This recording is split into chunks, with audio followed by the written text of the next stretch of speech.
আজকে সমস্ত মনসা ঠাকুরগুলো রং করা শুরু করে দিলাম। আর এই দিকে সমস্ত সাপগুলো রং করা শুরু হয়ে গেছে। আর এই দেখো সাপটা আঁকার পর কেমন লাগছে তোমরা বলবে তো। তো হ্যালো, আমি অরিন্দম। তো তোমরা অনেক দিন ধরেই তো আমার ভিডিওগুলো দেখছো, আর ভিডিওগুলো কেমন লাগছে কেউ কিন্তু কমেন্ট করে বলছো না। তো আজকে সকালে দোকানে এসে দেখাচ্ছি যে মোটামুটি সমস্ত ঠাকুরে তো খড়ি দেওয়া হয়ে গেছে। তো খড়ি দেওয়ার পরের কাজটা আজকে থেকে শুরু করব।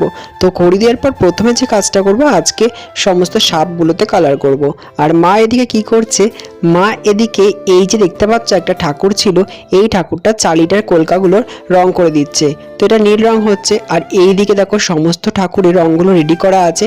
আর এখানে আমি সাপের ওপর যে রঙগুলো দেবো সেটা হচ্ছে ফেব্রিক রং। আর এইগুলো সমস্ত দেখো ফেব্রিক বড় বড় কোটো নিয়ে আসা হয়েছে। তো এখান থেকে গুলি সাপের ওপর সমস্ত ফেব্রিক রঙগুলো প্রয়োগ করব।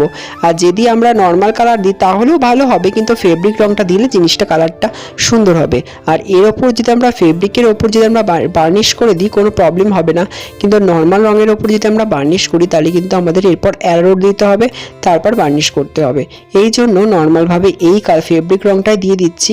তাহলে কি হয়, কালারটা দেখতেও সুন্দর হয়, আর হচ্ছে গ্লেজিনেস ব্যাপারটা খুব সুন্দর আসে। এর ওপর বার্নিশ দিয়ে দিলে ভালো লাগবে।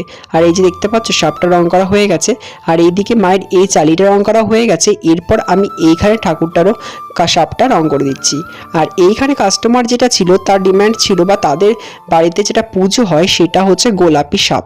তো এই যে দেখতে পাচ্ছ এই সাপটা গোলাপি কালার করে দিচ্ছি, কারণ সাধারণত সাপ গোলাপি কালার দেখা যায় না, বাট এরকম এটা চেয়েছিল যেহেতু ওরা, আমরা করে দিয়েছি। তো এটাও রং করা হয়ে গেছে।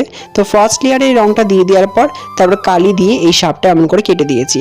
আর যদি সাপ কীভাবে আঁকি সেটা দেখতে চাও, দেখো আগে একটা ভিডিও বানিয়ে দিয়েছি যে সাপটা কীভাবে আঁকতে হয়। তো এখন হয়ে গেছে সন্ধ্যাবেলা। আর সন্ধ্যাবেলা এসে দেখছি মা কিছু এখানে গায়ে রং দিতে শুরুও করে দিয়েছে। তো এই যে দেখতে পাচ্ছ এইদিকে মা গায়ে রং দেওয়া শুরু করে দিয়েছে। তো চলো মাকে বললাম চলো আমিও দুটো দিয়ে দিই। এইদিকে দেখো ঠাকুরগুলোতে গায়ে রং দেওয়া হয়ে গেছে, আর এই দিকের গুলো হয়ে গেছে, শুধু সামনের গুলো বাকি ছিল। তো চলো সেইগুলো আমি দিয়ে দিই, মায়ের সামান্য কিছু হেল্প করে দিই। দেখো বেশিরভাগ কাজটা আমি সামান্য কিছু করি, মাও সামান্য কিছু করে। আর এই যে রং করতে বসে গেছি, আর রং করতে বসে গেছি ছোটোগুলো। কিন্তু রং করতে বসে আমি একটা ভুল করেছি, সেটা হচ্ছে পুরো আঙুলটাতে রং মাখিয়ে দিচ্ছি। কিন্তু মনসা ঠাকুরে কিন্তু হাতটাতে লাল দেওয়া হয়, এই জন্য হাতের মাঝখানগুলো ফাঁকা রাখতে হয়। কিন্তু আমি পুরো ঠাকুরটাতে রং মাখিয়ে দিয়েছি। তারপরে মা এসে আমাকে বলছে তুই পুরো ঠাকুরটাতে কেন রং মাখিয়েছিস, কারণ এই মুঠোগুলোতে ফাঁকা রেখে দেখতে হয়। কিন্তু দেখো আমি কিন্তু পুরো মুঠোগুলো রং করে দিয়েছি, মা কিন্তু মুঠোগুলো ফাঁকা রেখে দিয়েছিল। তো চলো আজকের ব্লগটা কেমন লাগলো কমেন্ট করে বলবে, আর অবশ্যই কিন্তু জানাবে তোমাদের কেমন লাগছে ভিডিও। দেখা হচ্ছে পরবর্তী মিনি ব্লগে।